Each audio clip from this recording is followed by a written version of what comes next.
News Prime.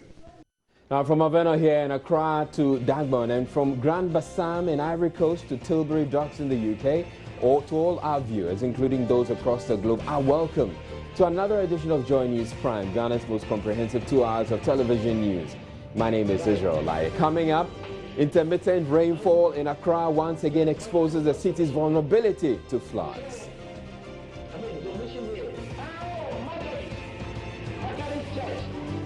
Prosecution reveals in court David McDermott, the British fugitive arrested in Ghana on drug-related offences, holds a Ghanaian passport with the name David Smith. Police hierarchy mourn passing of Eastern Region Commander Anmugotoye Awoni. And also coming up in business, Ministry of Finance fast-tracks work to computerize payment of public sector workers by the end of this month in a bid to check wage bill overruns. And Ivory Coast government announces raft of security measures following terrorist attack which claimed 18 lives. Also in this news package available across Europe on ABN television on the Sky platform is entertainment, sports and Joy News Interactive. Stay tuned.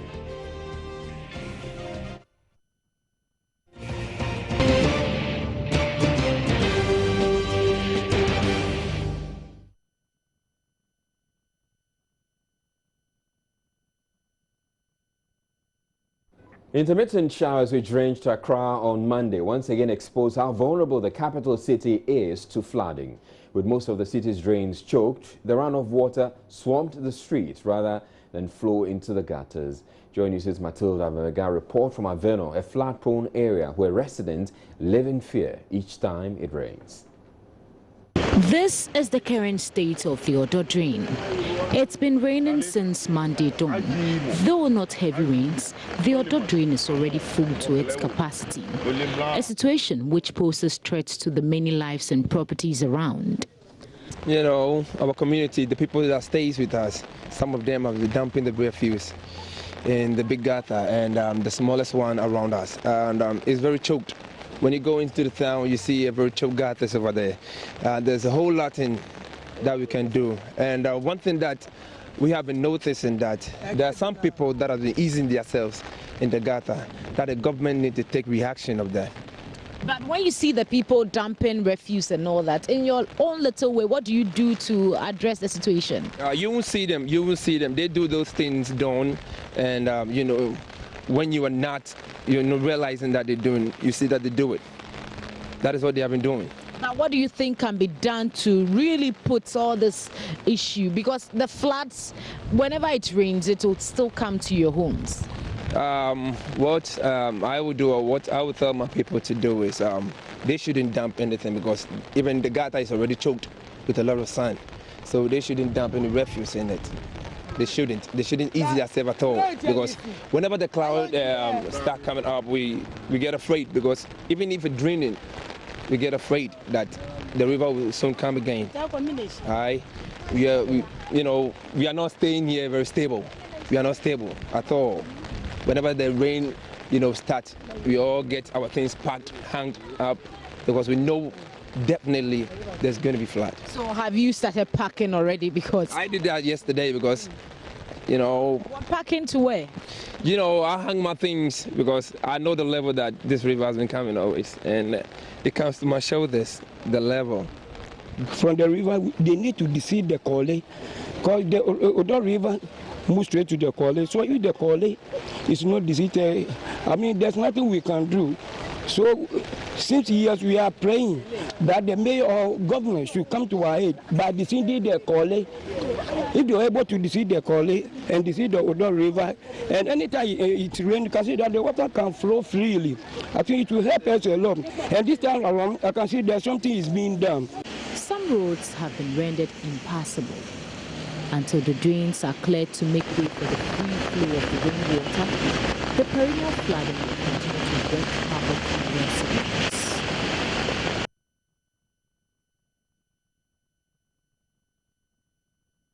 Well, checks by Joy News meanwhile reveal the impact of the rains were minimal. So what minimized the impact? Joy News has been finding out.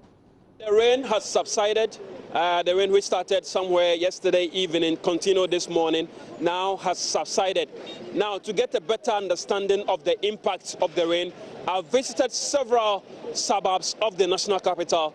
I started from Kaneshie, and then from Kaneshie to Adabraka. And then my next port of call, I must say, was Circle. And in fact, I visited the epicenter where the June 3 flood and fire disaster struck, killing over 100 people. Now, throughout the area I've visited, one thing is evident: the impact is not as great as we experienced last year when the June 3 flood and fire disaster struck.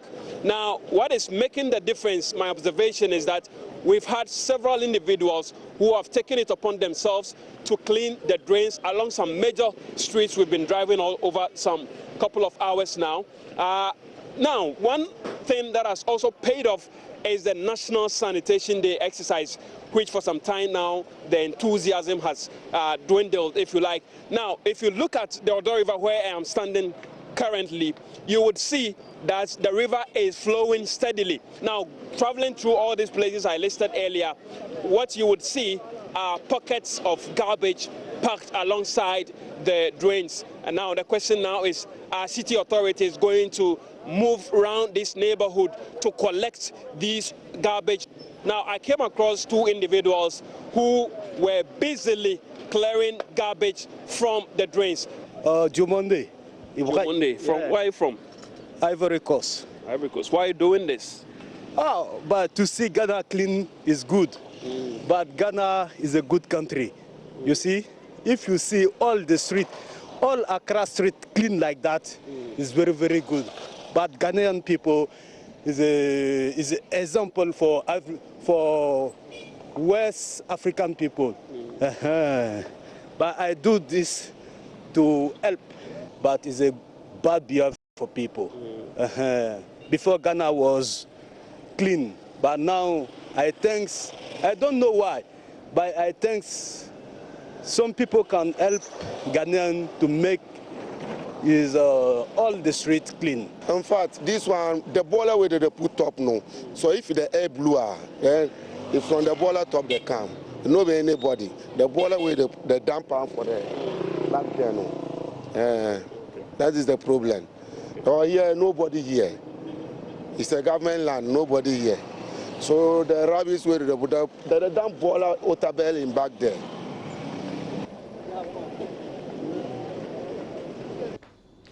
Now, the Minister of the Interior, Prosper Bani, has toured some parts of Accra affected by the early morning downpour. According to him, the tour is to enable him and his team get first-hand information to prepare adequately for the onset of the rains.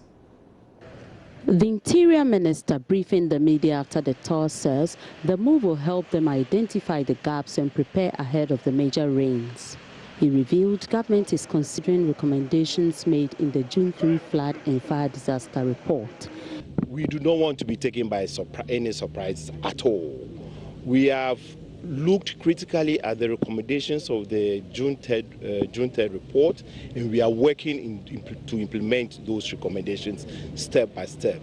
Before that, as you all observed today, government has taken the major step to ensure that all the drains are clean and that the culverts are protected in a way that should we have any major rains, which for me today is an indication that we may have major rains, will be able to prevent the kind of floodings that will cause destruction of property and loss of life. For us, the security of our persons is very interesting agenda for the ministry and all the stakeholders as far as the victims of floods and destruction due to floods are concerned. He indicated there is a need for other stakeholders, including civil society groups, to join government to sensitize the public on how to avoid flooding and proper waste disposal. Mr. Bani says they have identified some gaps that are going to be fixed right away to prevent flooding. Today, as we went round, you realize that a lot of work has been done. A lot of work. We have to give credit to the institutions that are working day and night to ensure that should the rains fall heavily, we do not have any disasters on our hands. We have, however, identified certain gaps for which we will put together a team to address these things step by step in a very comprehensive way to reduce the amount of water flow that have been going to other places rather than into the drains. Having seen the Odo River as we stand here with the engineers and the workers, so I'm encouraged that what we've started will lead to a logical conclusion. He's certain the dredging of some major drains will help curb flooding this year. Members of Parliament are demanding clarity on sole sourcing under the Public Procurement Act, saying the lack of discretion on the provision is making it prone to abuse. The House is currently considering an amendment to the bill which seeks to ensure transparency and value for money in the award of public contracts. The Public Procurement Act, enacted in 2003, aims at ensuring good governance and improved public financial management in the country. It also provides national rules on public procurement to foster competition, efficiency and accountability in the procurement process. However, after 9 years of implementation, the Act has exposed some administrative bottlenecks. Prominent among these are the low procurement threshold for high-spending public institutions such as the Bank of Ghana, ministries, departments and agencies. There is also the difficulty in the application of the Act to commercially oriented state-owned enterprises, some of which seek freedom from the Act because of their independence from direct government control. The proposed amendments seek to remove ambiguities and the operational challenges that have bedeviled the smooth implementation of the Act. Chairman of the Finance Committee, James Kluchi-Aveji, who moved the motion, said the amendment will strengthen the Act to conform to reality. It will also correct editorial errors in Act 663 and rearrange the provisions in Part 2 by the enactment of that part. So, Speaker, officials from the Public Procurement Authority explained to the committee that as a result of the low thresholds, entity heads could not do any substantial works without delays, and this restricts the ability of the entity heads to effectively respond to emergencies when they arise. The revision is to allow entity heads to respond swiftly to emergencies when they arise and also allow for ease of transaction.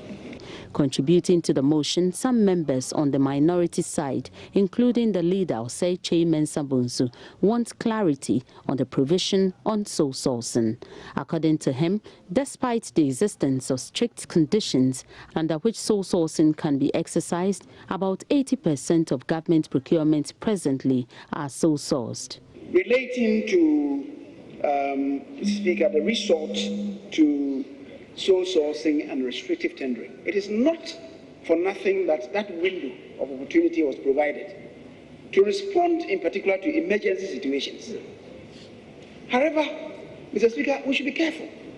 We do know that in this country, in any budget, but in budgets all over, especially in the emerging democracies, apart from allocations to pay for salaries and fulfilling international obligations, Speaker, between 80 and 85% of our budget is spent on procurement.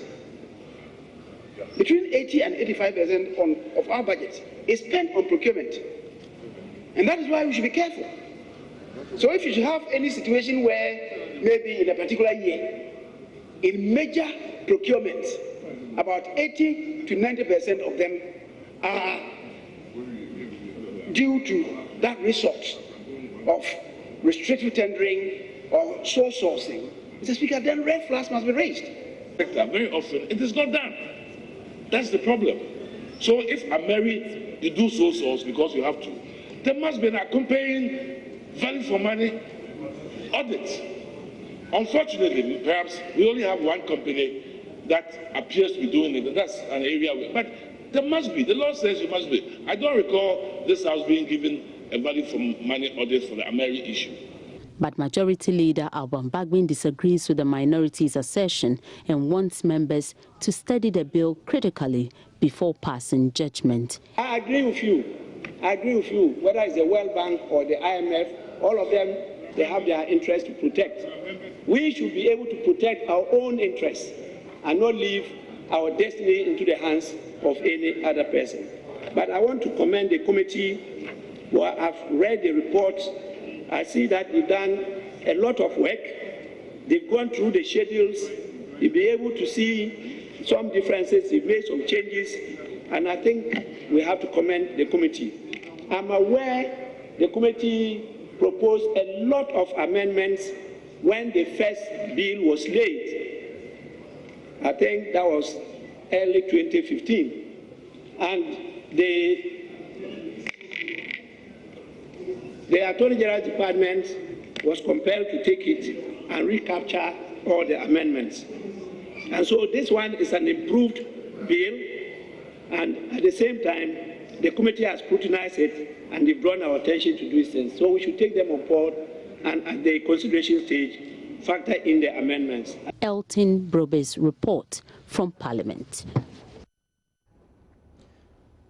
Still in Parliament, the Deputy Ashanti Regional Minister Designate Andrews Osei Okra is promising to assist in the development of the region. Responding to questions before members of the Appointments Committee, Mr. Okra said he understands the cultural and political dynamics of the region and will work towards maintaining the peace there. There's three main problems, topical problems in Ashanti region as at now, considering that I've seen some powerful delegation of chiefs behind you, and what your role will be in mitigating those problems.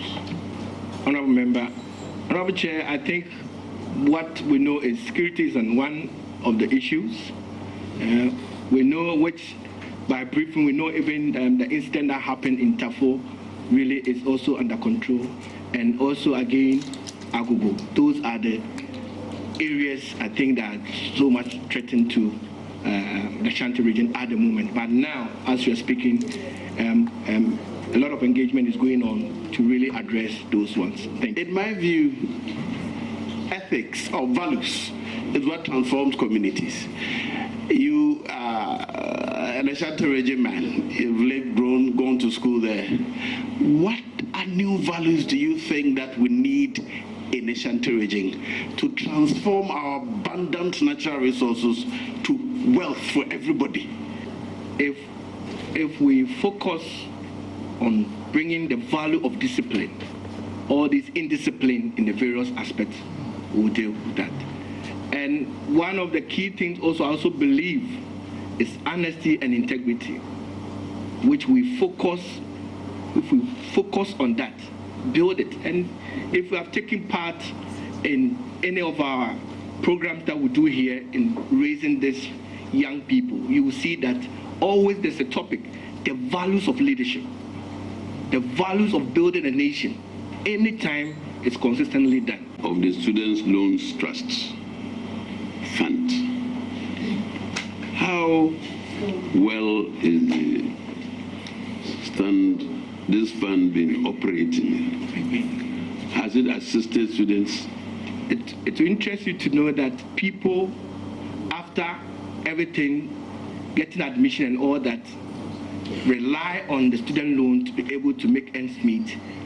And the student loan is celebrating the 10th anniversary, and you can see the number of students who have benefited from these. Watching Joy News Prime, we're taking a break, but we have more stories coming up thereafter. Don't go away.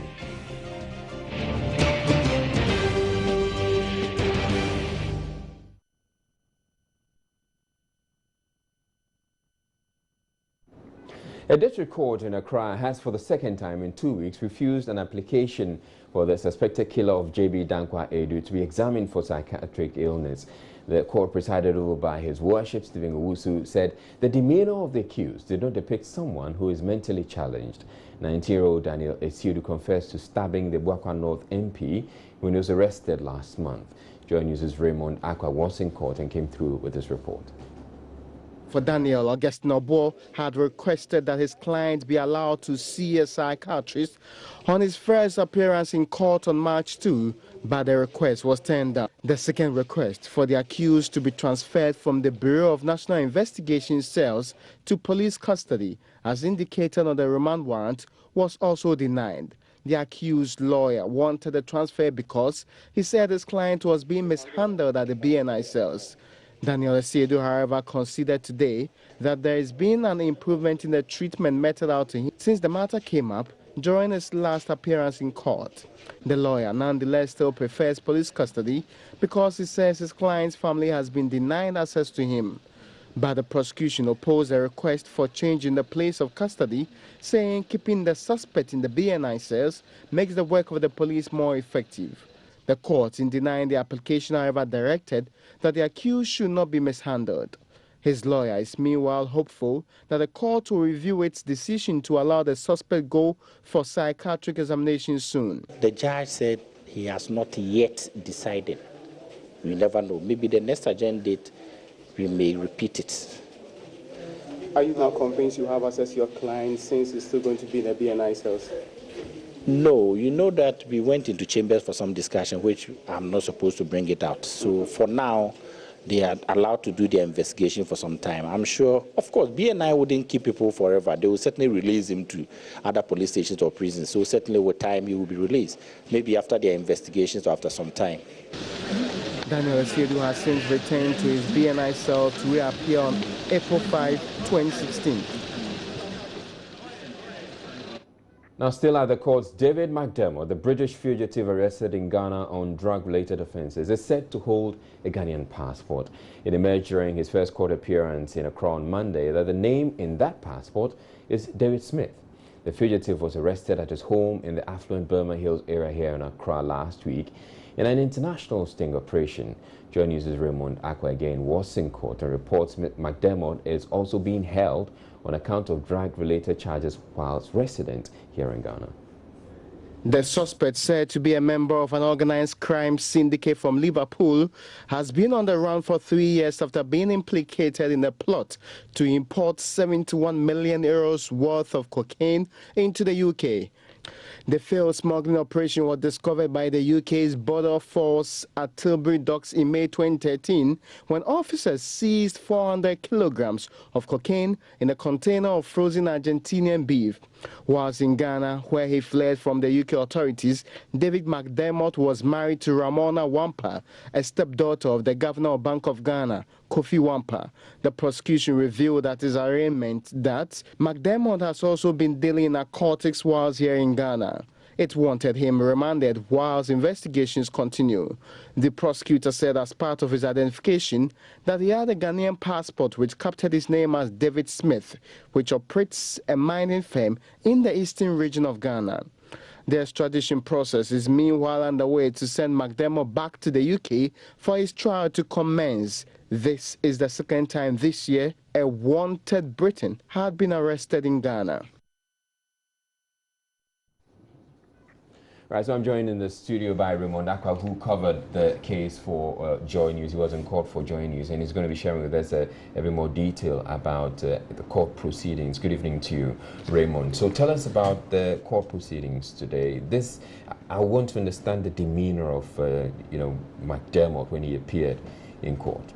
Pretty confident. I mean, when he was brought into the courtroom, he was not covering the face like the way he did when he was leaving the courtroom. He was very confident. For somebody of his stature, you would have actually thought he would be a bit quiet, but he sought to interject, like on 3 occasions when the prosecutor was speaking and sometimes when the judge was even speaking, and it reached the point he had to be told to wait his turn and that when it's time for him to speak, he'll be allowed to speak. When he was asked whether he was guilty, he said, no way.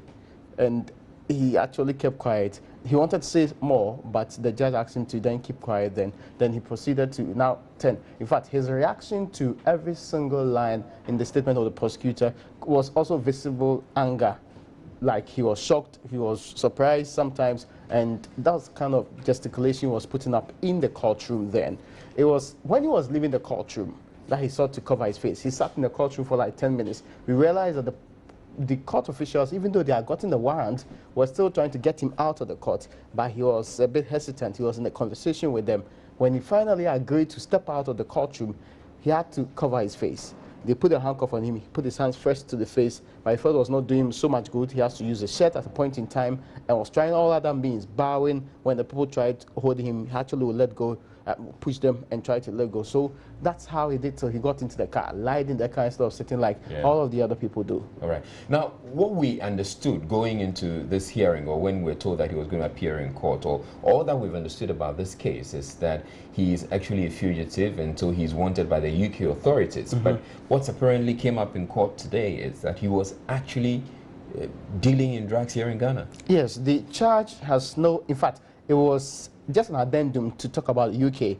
What they said was that in your district, that's the court's jurisdiction, the gentleman has been conducting illegal business connected to narcotics under the charade of doing mining in the eastern region. That is what the charge sheet read. Indeed, the understanding then was that he was doing the same illegal drug or narcotic trade here in Ghana, and that a tip-off to the police had them following his trail all this while until they got him arrested at Chiado, where his residence is. All right. Now, we also want to understand there's a linkage between himself and the governor of the Bank of Ghana, and we're told that they're related by marriage. So he married a daughter of the governor of the Bank of Ghana. Yes, and the governor sought to explain that it's a stepdaughter that he married. Right. So what's the issue? What do we know about this daughter of the governor of the Bank of Ghana? Very little. Even on the profile of the governor of Bank of Ghana, the job description of virtually every other child is stated except for Ramona.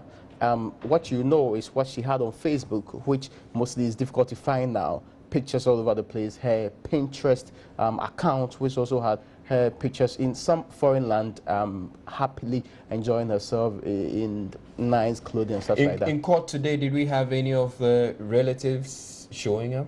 The court was interested in whether anybody there could get him a lawyer or get him help or any kind of that sort. So he asked, the judge asked, is there any of you who is related to this particular lady? Nobody owned up. Really? Nobody said anything that they were related to him, and he left the place without anybody following. It was only journalists, police officers, and CID officers. This is interesting. So there was no... Apparently, the judge asked. The judge asked if there was a relative. Yes, or anybody because who the judge felt he needed representation, and his interaction with the judge made it look like he didn't really want representation. So what then happened was that the judge asked anybody in the audience whether anybody knew him, related to him, or had any connection or so to him, so that he could get a person to actually get him a lawyer, or the state will appoint a lawyer for him, but nobody owned up at that time. That's interesting. Raymond Akwa, thank you very much. Raymond Akwa has been covering the courts for Joy News. We're taking a break. Still to come in the bulletin. Police hierarchy, more on passing of Eastern Region Commander Wubo Toge Awoni. We'll be back with business right after this. Please don't go away.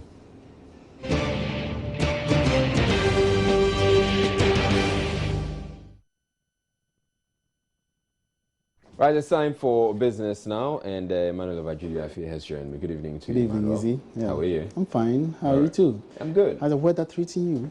Well, the weather is good, actually. I mean, the rain, despite the havoc that it can cause, it brings, it cools the atmosphere. And so, especially when the system has been so hot for a long time, and people were calling for the rains to come. And when the rains come down, it's chaos. Yeah. So once the rain comes and the weather gets a lot cooler, then I don't have to turn on my air condition, so my fuel doesn't run. And then you save some more. Then I save some more, like I'm a businessman. Exactly, and conserve power. We're here to talk about business. All right, yeah, sure. Right. Sure. Go ahead. All right. Okay, so it's time for business. And the Finance Ministry's quest to pay only public sector workers who are productive is taking shape. The ministry is fast-tracking work to computerize the payment of public sector workers by the end of this month. But could this be the answer to the challenge of ghost names after several policies failed to yield the desired results? George Rafi tells us more. Computerization of the payment of public sector workers is one of several measures that the Finance Ministry is championing to help reduce the wage bill and total compensation for public sector workers. According to the 2016 budget, government is planning to spend a little over 14 billion Ghana cedi as total compensation for public sector workers, the largest expenditure item on government's budget for this year.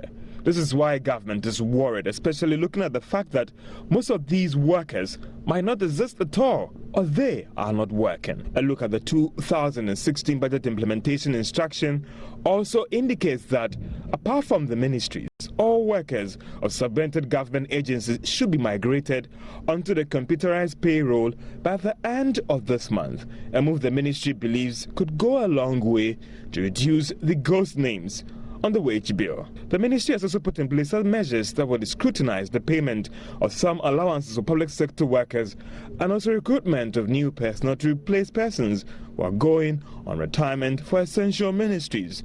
The ministry has also deployed the use of the electronic SPV system by the Controller and Accountant General's Department that will validate every payment made by every ministry in the country. The Finance Ministry believes that all these measures will go a long way to reduce the wage bill drastically.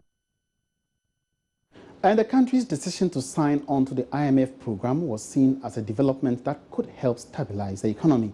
But almost a year down the line, some analysts continue to criticize the program for failing to deliver expected outcomes.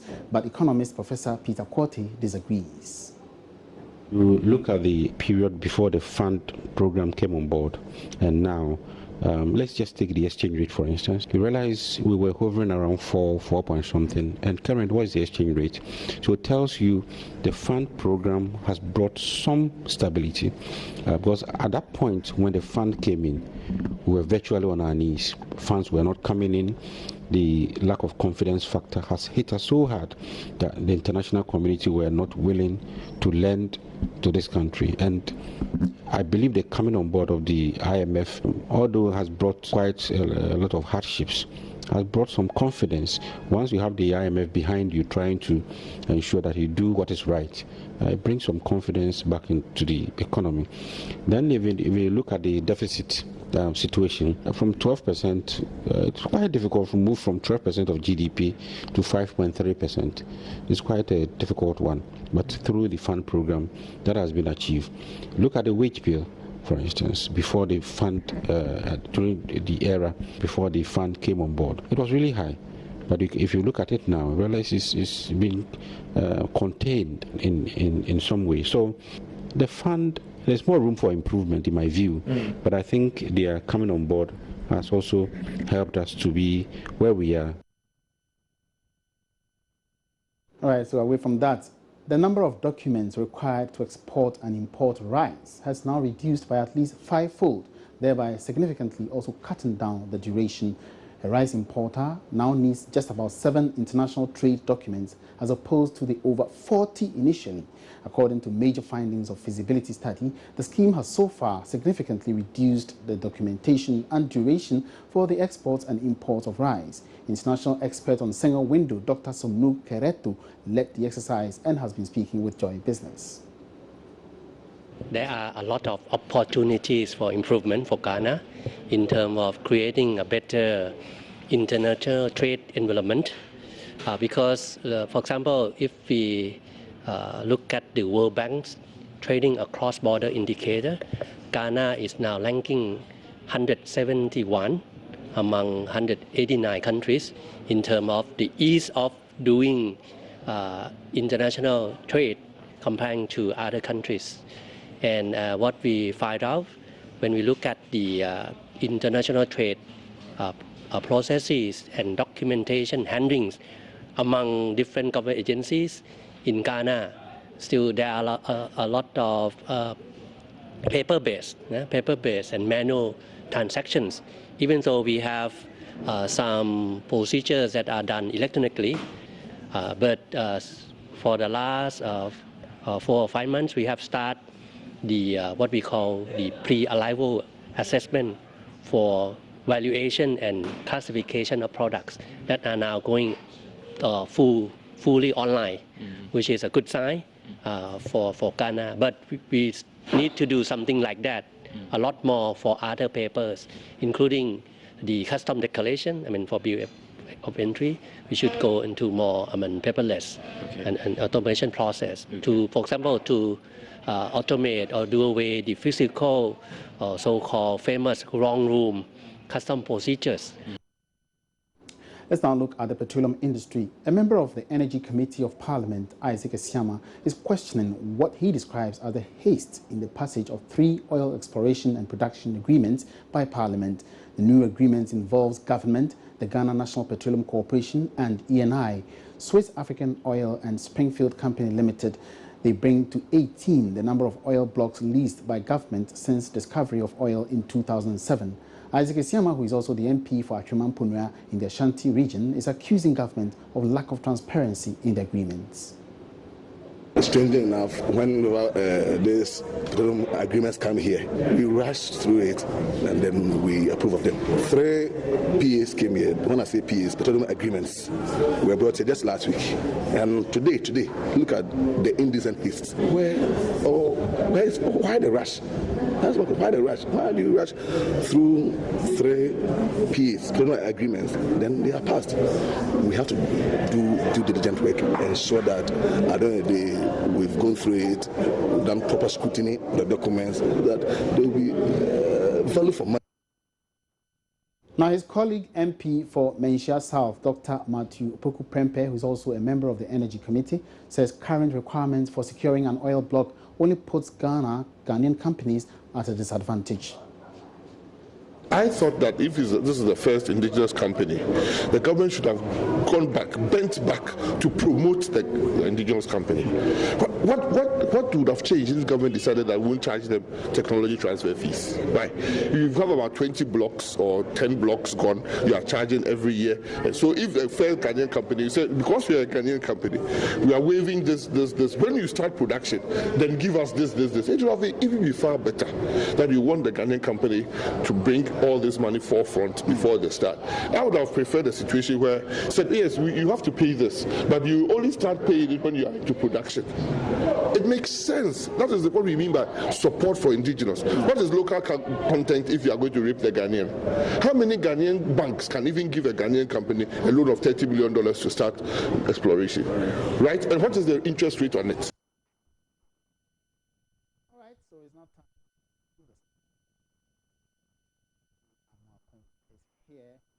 Cast the stocks, but before then, the Minister of Tourism, Culture and Creative Arts, Elizabeth Ofosu-Adjare, has hinted of plans by government to issue visa on arrival to European and American investors.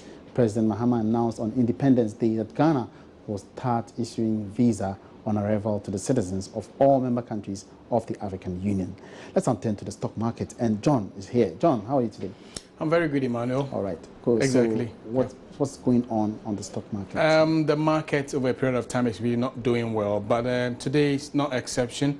But then one important thing is that for a long time, we've seen HOT coming on board after it returned one peswa to their investor. I mean, the Ghana alternative exchange market, exactly. Right. They've been quite active over the period, but then let's look at how the market did fare over. I mean, for today, at the opening of the week, we did see a volume of 53,784, very marginal, very insignificant compared to the total market cap, at a value of about 20,186, also insignificant insofar as the market size is concerned.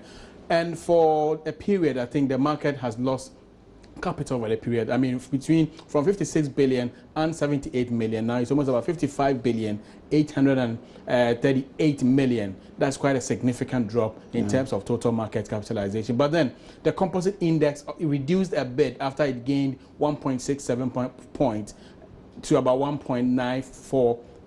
That is also a good stuff in there. But then the financial index, that is the total financial indices combined, also doing that. That tells here, so almost all financial stocks actually trading or carrying the market forward. We saw Car Bank, adding 1 peswa, Societe Generale adding 1 peswa, and then HOTS also added 1 peswa, respectively, to their investors. So that's basically how the equities market behaved today. And then commodities, crude oil dropped Actually, it lost about 89 cents to close at $39.49 per barrel. Gold also lost $11.68 to close at $1,283.38. And then cocoa gained $45. So the biggest of gainers happens to be cocoa. But the currencies actually, the currency market, the Ghana cedi actually holding its own, gaining some or gathering some momentum against the US dollar, but lost to all the three other major trading currencies, the British pound, the euro, and the Chinese yuan. So that's actually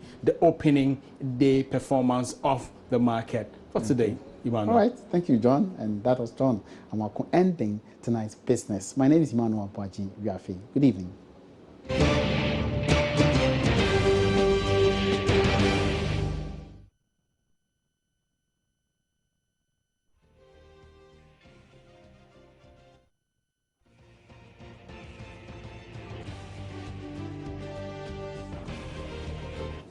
Now, 2 weeks after Joy News reported a 6-month-old burst pipe on the ring road here in Accra, the problem is yet to be fixed. Consequently, thousands of gallons of potable water, which could have been serving communities which lack the utility, is simply running off into the drains in the vicinity. Though the Ghana Water Company is aware of the problem, it appears to be at its wit's end, at least for now. Efwa Evans Chinri visited the location once again and filed this report.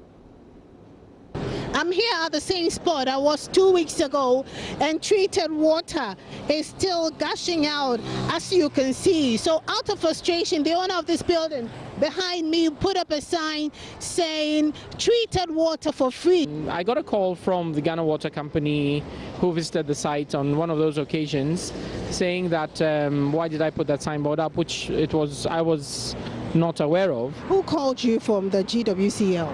Well, I don't have his name. He's one of the engineers, actually. But what I can say is that he pleaded with us, saying that it would be damaging to the image of Ghana Water Company, so I should please take the signboard off. Well, I wasn't on the site at the moment, but then I did call them and to have them remove the signboard, but I understood the engineer himself had already taken the signboard himself. He took it away with him in his pickup truck. You don't know this man? You don't know his name? I do know him in person, but I don't have his name, honestly. I don't have his name. Mr. Matuk's multi-story structure is not the only building that's threatened by the 6-month-old burst pipe.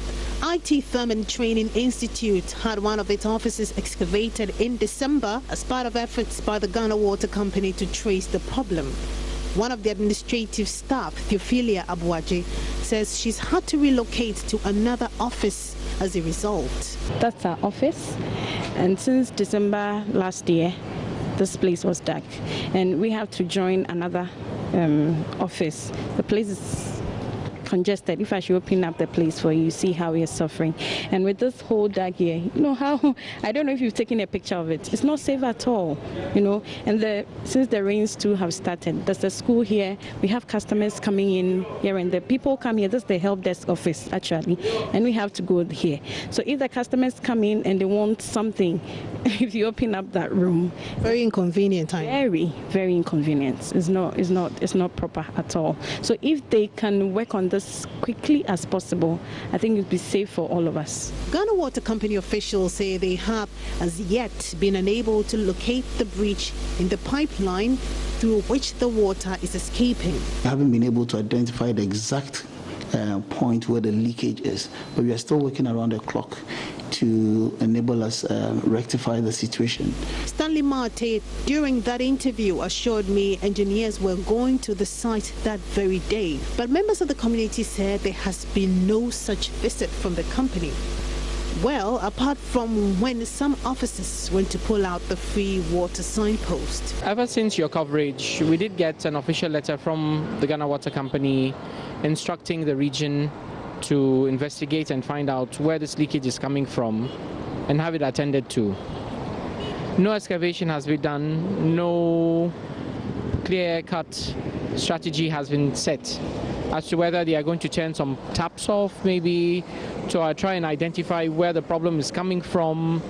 I really don't know what Ghana Water Company is doing to have this matter resolved. All I know is 2 weeks since, we still stand where we are, with water being wasted. So until the GWCL sees the need to urgently address this situation, treated water will still keep going waste, whilst residents of Nsawam and other areas grapple with access to potable water.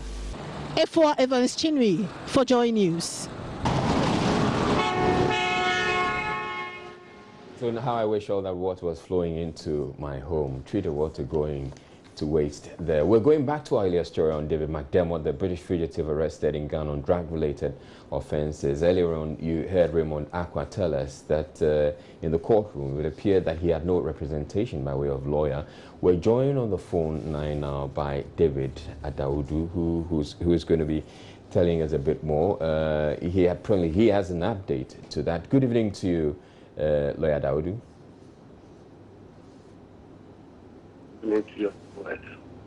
Hello, lawyer. Yeah, good evening, Israel, and good evening to your viewers. All right, so apparently you're supposed to be the lawyer for David McDermott. Yes, Israel, I'm the lawyer for David McDermott, and I've been engaged to act for him. Okay, when were you engaged? Because we're told that there was no representation in court today. That is what surprises me, and that makes me so sad that in this country people still think and pursue justice shrouded. They can do a kangaroo mentality of justice, because I was surprised on Friday when he was arrested. I was there with the wife to go and visit him so that we give him medicine. And when we went, they told us we cannot see him, we will not find him. So, and they said Saturday they were not going to work. On Sunday, not going to work, but we will have access to him today, which is Monday. His phone, everything. We got there this morning, and we were there. We were just told that we should go to the 37 office. That is where for clients to meet their lawyers. So we moved in there. I'm surprised on the footage now, I can see the gentleman who is holding him, the police officer or the BNI operative. I met him at the visit. When we were leaving, they knew we were there. And the director, Aweliga, just tells us that we should go there. We went there waiting until later this afternoon, we were being told that he was sent to court. You can understand that in 2016, some of people at the position of responsibility and trust will behave in this way. And doesn't stand with their consent with the Attorney General. It's so much a surprise. That's what I believe the court itself asked whether he had a lawyer, which they deny him. Lawyer Daudu, what do you intend to do about this? I would bring this to the notice of the court. I will go back. I understand he's been remanded to the BNI custody. I will go there again tomorrow to have access. If they deny me the access, I'll raise the issue at the appropriate forum. Because constitutionally, he should be given a right to a lawyer to have facility, adequate defense for himself. We've had cases, narcotic cases. Frank Bennett, he was granted bail. We've had cases in Gorman. And the law has been clear. It's well-established convention that have access to their time. And I'm surprised that in today's day, the director of his people would behave this way. I know there are some nice gentlemen within the BNI. All right. Thank you very much, Victor Adaudu. Victor Adaudu apparently is lawyer for David McDermott, the British fugitive who has been arrested in Ghana on drug-related offences. We're taking a break. When we come back, we'll bring you international news. All right, so Efwa Kwara has joined me, and she's going to be telling us about what's coming up on Joy News Interactive. Good evening to you. Good evening, Israel. Ivory Coast is trending, Oh, yeah. and the late comedian Bob Okala is trending as well on social media. How worried are you about a possible terrorist attack in Ghana, though, as parliamentarians seek answers from security heads? We've been asking you if you believe everything will be fine or not. I don't think we are. We live in a country where we go about our daily routines without thinking of what will happen today or what won't happen. Oh yeah, Ghana is very ready to. Why do you say so? Looking at how our borders are being threatened by security agencies, and I think we are ever ready to handle any terrorist attack in the country. And Ghana mourns late comedian Bob Okala. I'm very sad to Bob Okala because the one day the Bob Okala, now I'm very, very sad for him. These stories and more, including all your comments about today's rains, coming up on the interactive segment of the news. So please don't forget to join us with your comments. Israel. Well, certainly, I'd like to hear more from that soundbite from the guy. But I'm actually surprised. I was hoping that President Mahama would be one of the things that will be trending, because he granted an interview today. Yeah, not so much, actually. That's quite surprising. Is it that he didn't say anything interesting? I don't know. Maybe people are just not interested in what he has to say. Okay. Thank you very much. But President Mahama's interview is one of the things we have coming up in the bulletin. Plus, we also have entertainment and sports. Stay tuned. And Joy News Interactive comes up in about 30 minutes. Stay with us. We'll be back in a bit.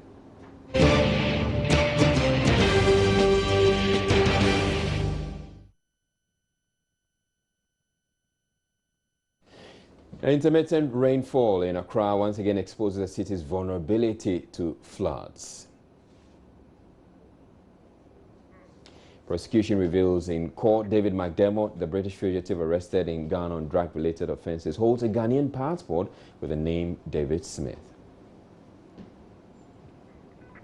Police hierarchy mourn passing of Eastern Region Commander Nwubutoge Awune.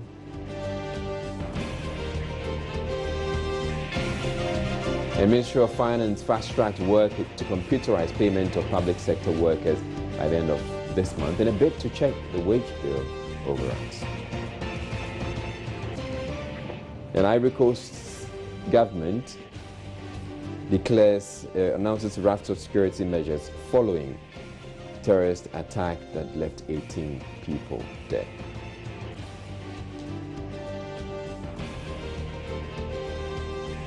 So those are the headlines we have been looking at this past hour, but also in the news, President Mahama has admitted that the errors in Ghana's 59th independence anniversary brochure were avoidable. Speaking on Accra-based TV3 Monday morning, the president said the chairman of the anniversary planning committee should have been consulted when the sacked ISC director noticed the errors the morning of the anniversary.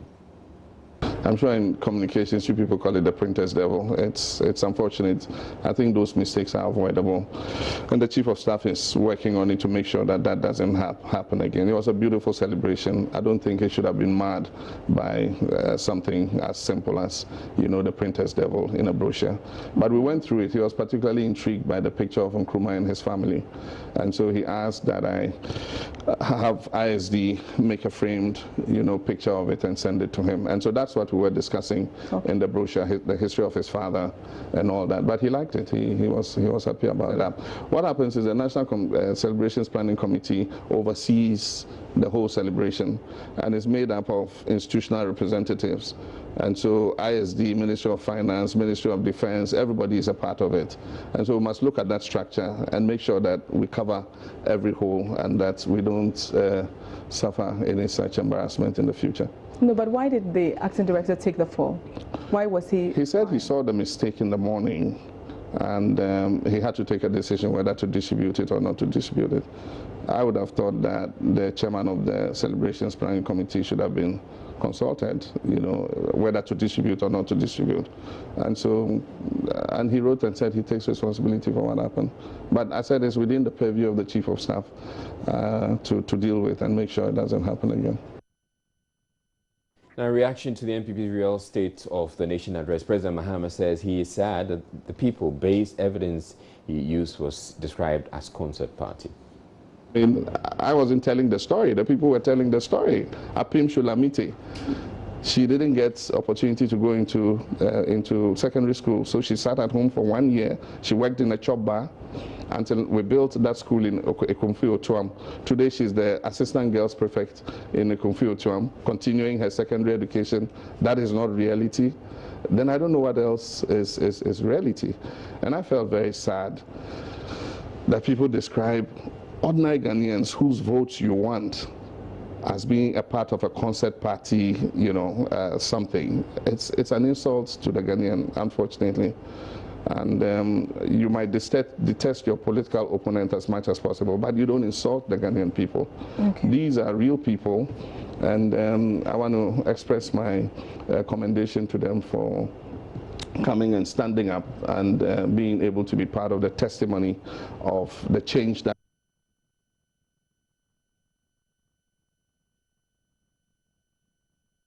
President Mahama meanwhile says he's ready to debate his main opponent in the 2016 elections, Nana Dankwa Akufo-Addo, any day, so he could take him on some contentious statements he has made. He will, however, wait for the party to make a decision on whether or not to participate in the IEA presidential debate.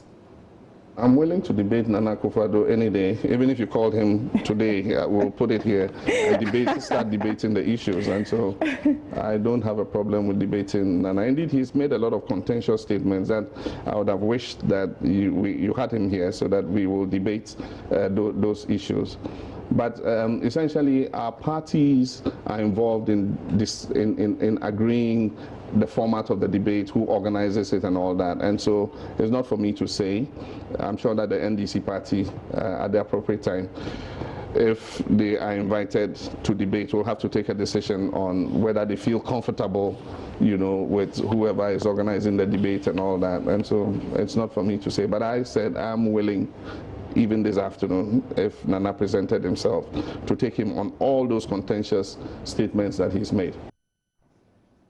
Now, tributes have been pouring in for the late Eastern Regional Police Commander DCOP and Wubotogi Awuni, who passed away Monday dawn after an illness. He has had many issues with political authorities and, in his own words, made enemies for himself in the Ghana Police Service for his forthrightness. Some describe him as controversial, but he says that is not the case because he knows what he wants. Here at Joy News, we take you back to 2013 for an interview he granted on PM Personality Profile. I believe that what is controversy? That is, you are not decisive. You don't know what you are about, but I know what I'm about. And you stick to your guns. I stick to my You guns. speak your mind. I speak my mind. That is the meaning of your name, My actually. name is Speak Your Mind. You speak your mind. Very, very, very. I'm very, very proud of my name. And I think I will leave it up to the end of my life. Don't you feel that sometimes living up to your name becomes problematic? And that there are times you should learn to shut up, really? Frankly, when I act, I don't consider that my name is like that. I see. It's by impulse. At times I act before I realize that I acted as my name is. No, when I see that things need to be reacted to, straight ahead I go ahead and react. I don't think of whether my name should influence me. And I get the impression that you react like that when you know for certain that you are right. Yes, if I'm wrong, I will never act. You see, I weigh my actions very well. If I'm right, whatever you do, I'll act. Especially when my action will save a situation. But do you think this assertiveness possibly could have maybe stalled your smooth promotion through the ranks? The only problem I had, as far as promotion is concerned, is where they were supposed to promote regional commanders. And I had been a regional commander in Tamale before. And I had been brought to Accra as a national MTU commander. And that is where they promoted regional commanders, some of them whom were my juniors. Yeah. And I was not promoted. That is where I took exception to. And what rank would that have been? I should have been a deputy commissioner, if really the But I raised the issue with the authority that if you were talking about regional commanders, I qualified as a regional commander. But what was the difference between assistant commissioner and a district A deputy commissioner is one step ahead of assistant commissioner. I see. In fact, I would have preferred being a deputy commissioner than being a director. I see. That the deputy commissioner comes with money. Okay. But your salary is increased.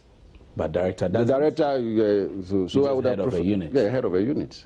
There's no allowances attached to that. A few of them acknowledge the fact that yes, no. I'm told even that there were occasions where my big boss had defended me. They said that is the man. You know, he doesn't. It's not that he deliberately wants to. No, but that is him. When he thinks he's right, he will make sure that he's given what is due. You see.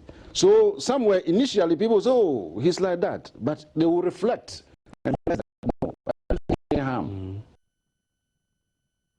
The late DCO Piangubotoge Awune is survived by a wife and 2 children. May his soul rest in perfect peace. We're going on to Twitter, where the flag bearer of the opposition New Patriotic Party has posted a tribute to him, posted a tweet in tribute to him. It says, saddened by the news of DCO Piangune's death, condolences to his family. May he rest in peace. Ghana has lost a fine, principled police officer. And on that note, we'll take a break. We'll bring you entertainment next. It's a Monday, and Ms. G has joined me. She's going to be telling us all that's been happening over the weekend. I presume there's been a lot going on. Yes, a lot has happened over the weekend, but how are you doing? I'm good. How about you? Very well, thank you. So how did you enjoy your weekend? My weekend was, I was actually babysitting. Oh, nice one, nice one, nice one, nice one. I was playing daddy full time. Okay, good for you. But whilst you were playing daddy, I was on a high school tour with Miss V. We were at the Methodist Girls High School. You must have had fun there. I did have fun. I got an opportunity to speak to, you know, pupils of the school, the girls there, Miss V, myself, another broadcaster, AJ Sampson, and then a tutor, you know. So we got the opportunity to speak to them and talk to them as girls, you know. All right. So it's the girls thing. It was a girls. Yeah. Girl power. Girl power. You know, 3 things that they have said. Please, from what I heard, they said we should not stay out of school. Even if we have talents, we should be in school. And secondly, what you said is that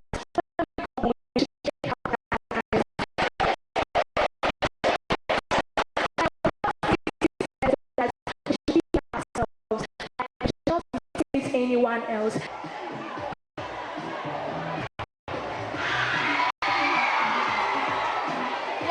Miss B told us that even if we discover a talent, we should still stay in school and we shouldn't follow boys. I learned that with hard work we can do everything, and then we should be unique in our own way. And I learned that we should always stay in school no matter what. If you have a talent, you should always stay in school. I learned that we should be ourselves and we should always stay in school no matter what. I learned that we should what the talent we have, but to show it to other people so that we can be like a star like Miss V. I go wipe on you to my Oma. Oh no, here we go. How much time to see you know? It's a holiday, school is closed. It's time to party. How much time in Ghana?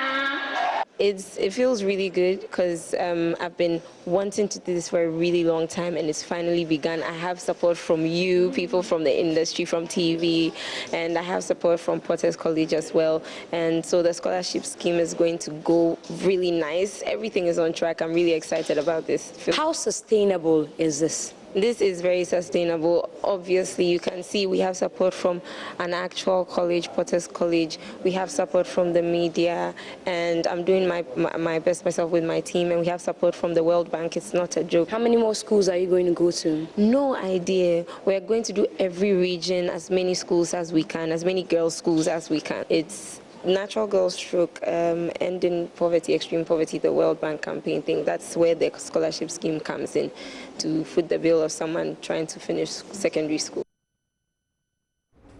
Well, it's obvious she's taking on a project that's quite meaningful. Yeah, very meaningful. Oh, yeah. Yeah, so we have a lot more schools to go to, and that's when I'll let you know. But, you know, it's Ghana Month for us here at Multimedia, and we are going to Afa Jato. Ahead of that this weekend, Ibrahim Bembako has visited the place and he put this together.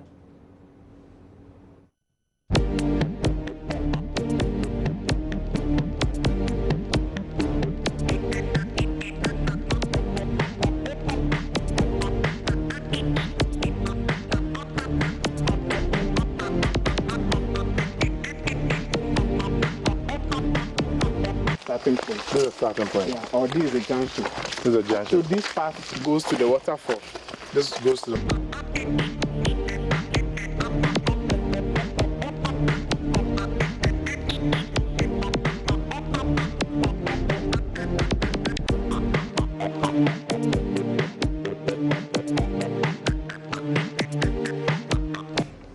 Okay, so we're entertaining ourselves by going to climb. Yes, we're going to Faja. So it's open to the public. It's 150 Ghana cedis for the public if you're interested. And it's in two categories. We have 150 Ghana cedis, transport, food, blah, blah, blah. And then we have 90 cedis, which is just transport, you know, and the fee for climbing at Faja too. So if you're interested, you come to the front desk of Joy FM Multimedia and you pick up a ticket. It's this weekend. You know, we are going. Are you climbing? Yeah, sure. Why not? I haven't had the opportunity to. So, like, you believe you have what it takes to climb I the know. mountain? You know what I want to do? I want to go there and then write. Miss G was yes, Sam. You want to go and break down so that Monday you won't come to I'll work. come. I'll take a picture and I'll come and show it to you. You know, but Dancehall Artist's episode was on the white carpet on Saturday. He's been talking about, you know, he has been struggling to shine, even though he's on an up and coming. He's talking about the fact that, you know, Ghanaians actually do not appreciate good talent. That's how come he's suffering. Maybe it's just because you've not had any banger, that super banger from episode. That's why you Why is that? Ghanaians are not ready. They are not ready to listen to good music. Are you sure? Yes, trust me. And I'm just saying Ghanaians are not ready to listen to good music because we respect and hype useless talent over real talent. Why? How can he say that? Well. Who's a useless talent? Well. He can't say that. He can't say that. I disagree with him. I mean, if he has good music, good music will sell. Yes, you need promotion to make it happen, but you can't describe anybody as useless talent if the person is doing good. Anyway, but some people have been doing good to themselves over the weekend. Talk about Stoneboy Sarkodie. Let's start with Sarkodie's performance at the O2 Arena. Here are excerpts for you.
Okay. So all right. So it was indeed a phenomenal concert, and this whole thing was actually live on Facebook. Okay. It was, all through the time it was. Yeah. So I was watching it actually live. I think it was quite innovative that they could pull it all off on Facebook like that. That's the biggest concert ever for Sarkodie. Oh yeah, and yes, the biggest one yet. Actually commented. There were a whole lot of people who were following us actually. So.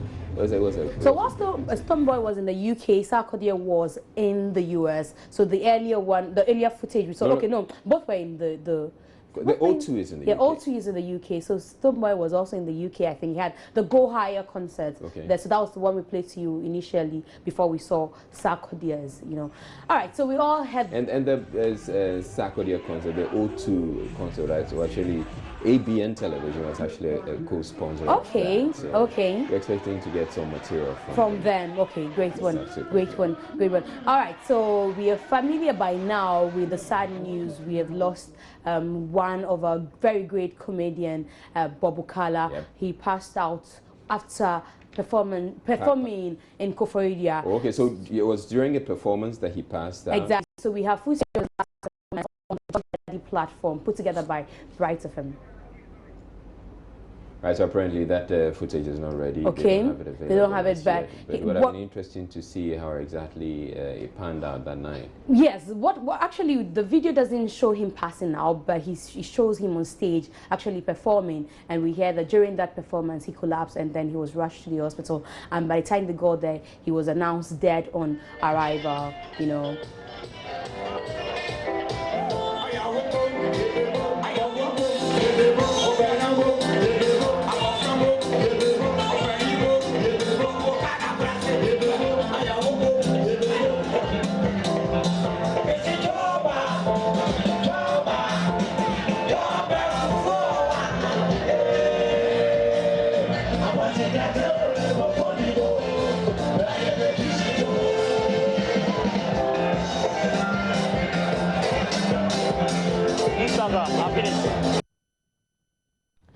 All right, so may his soul rest in perfect peace. Sure. We're gonna miss him because he was really phenomenal when he started the Key Soap concert party days.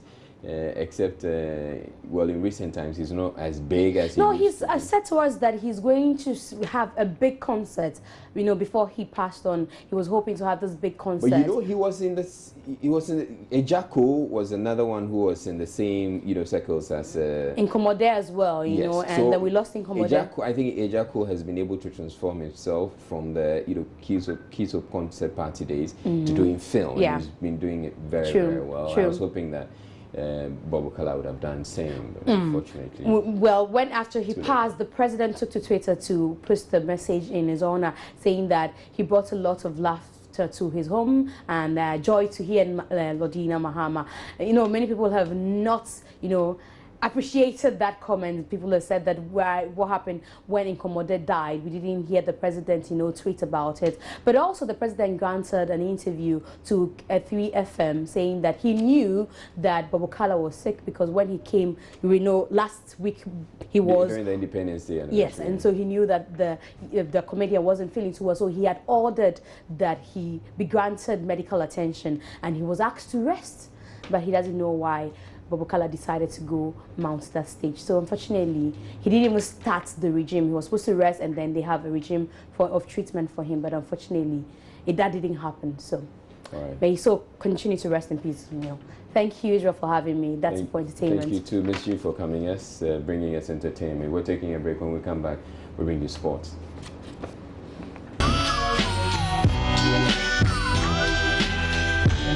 Time for sports, and Gary Al Smith is here. Good evening to you, Gary. Hello, Israel. I believe your weekend was great. Yes, it was okay. Okay, fantastic. So what's coming up in sports? Well, a bit of Ghana Premier League news. That's what's headlining it, and also who's on top of the table, by the way? Hartefok.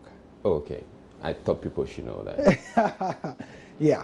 So thank you very much for joining us for the sports on Prime. I'm Gary Al Smith, and Hartefok are top of the league. Kotoko are currently 14th.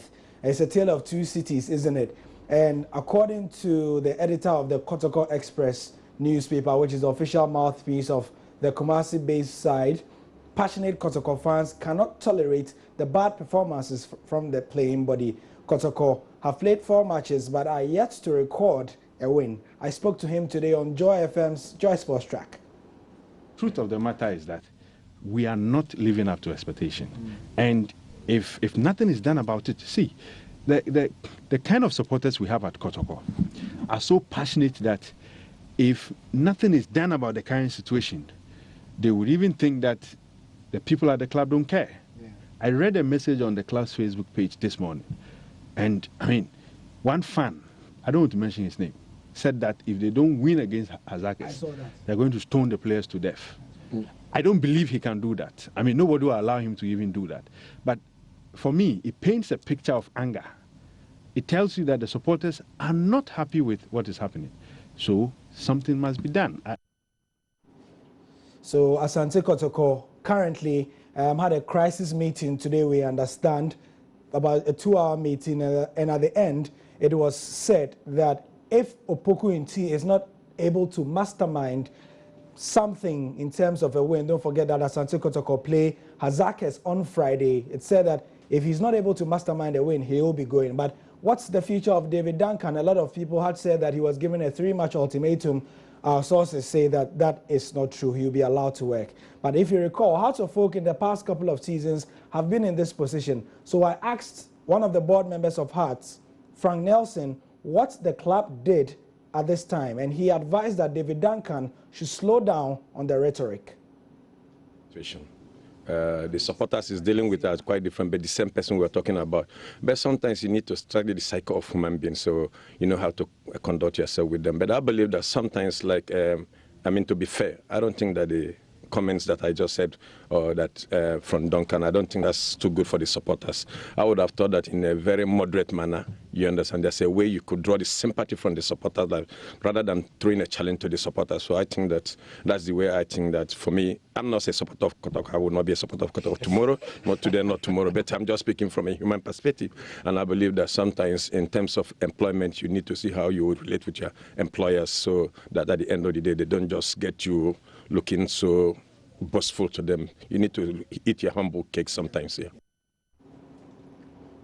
So that's Frank Nelson speaking there. But in terms of reactions about after the match day 4 of the Ghana Premier League, if you head over to My Joy Online, one of our main stories is this one. The players and coaches react to match day 4. You can see what Bashir Hayford said about Fatah Dawda. Fatah Dawda has not been regular for Ash Gold, and as the Black Stars are going to play in 2 matches against Mozambique in the next few weeks, it's a worry for national team handlers. Siki Akono also spoke after Dreams FC played a draw, and we also have reaction. This man is the new coach of Adriana Stars, Aristika Chuaba from Eastern Europe. He masterminded their first win of the season against Wafa. However, as you can see, the Wafa coach had problems with the refereeing. He says that his team were not treated fairly. Kenichi Achuhachi, who masterminded the 3-1 win for Hearts of Oak, also spoke. You get a reaction there, as did Owusu Bempa, a key player of Hearts of Oak. This man, Akrofi of Hearts of Oak, had his birthday on Sunday, and he says he's happy about the team and the way they are winning. And this is the reaction that Jerome Oche was speaking about. David Duncan, with some very fighting talk, saying that Kotoko have had worse days than this. So you can see all this reaction there on myjoyonline.com sports page. But I can tell you that Kotoko indeed have this as their worst start, because according to club historians, this is the worst start for Asante Kotoko in about 50 years. Don't forget that in about 4 games since the league started, they have not won at all. From Ghana to England, though, and to another team that's not doing well, Rafa Benitez is in the news, because as we speak, Leicester are playing in the Barclays Premier League against his Newcastle side. We understand that he has made a bit of an impact coming into this game.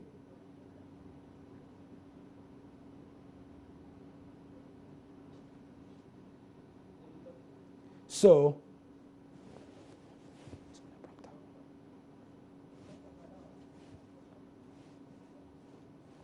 Leicester City currently leading Newcastle, and Rafa Benitez has, after this, he has 9 games in order to save Newcastle's season. And the big question is if he can be able to do it.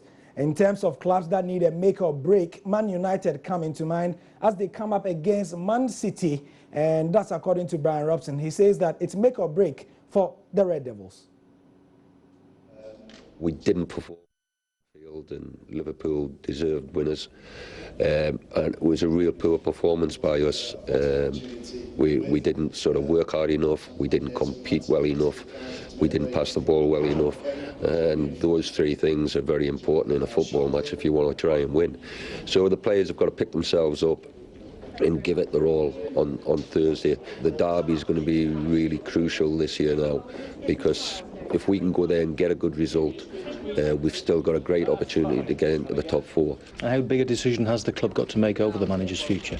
The only thing that matters is what the owners and the board of directors are going to do. Now, whether that's the manager is still here going into next season, what I would say is that, look, let's get to the end of the season and assess everything that we have achieved or we haven't achieved, and then you make those sort of decisions. Still in Manchester, Emmanuel Pellegrini says that Man City are confident of winning the Premiership title. Don't forget that they were dealt a blow after they drew 0-0 with Norwich after wasting several chances. But he believes that his side can still power to the title, even though Leicester and Arsenal are top there. Have another 27 points for the Premier League.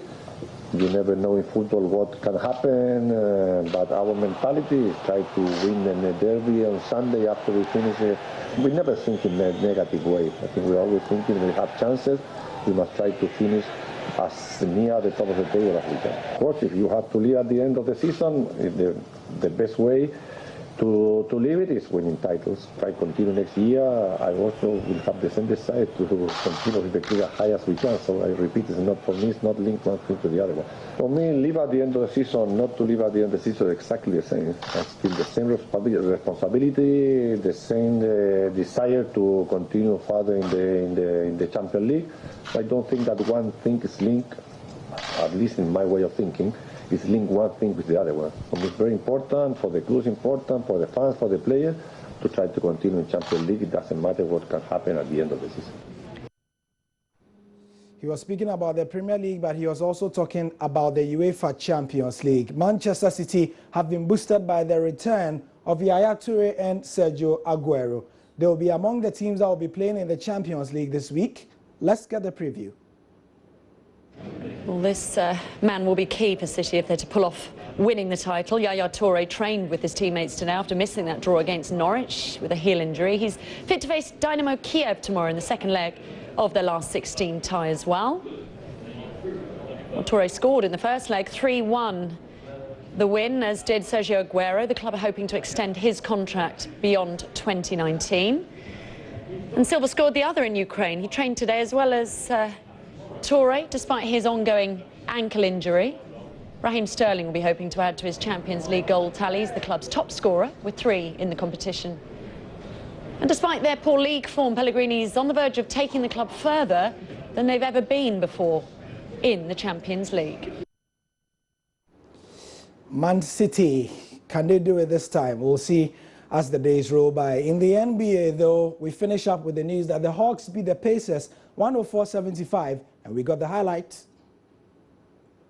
The quarterfinals of this season's UEFA Champions League will be decided by the end of Wednesday night's last 16 second leg ties. Manchester looking for a second away victory in as many nights and a third straight win. The Indiana Pacers visited the Philips Arena to meet Atlanta's finest, who came out strong by taking the opening quarter 30 points to 17. Al Horford, Thabo Sefolosha and Paul Millsap featuring early for the hosts, and they continued to do so. By the half, Horford at 18 of his side's 52 points, the Hawks enjoying a lead of 14.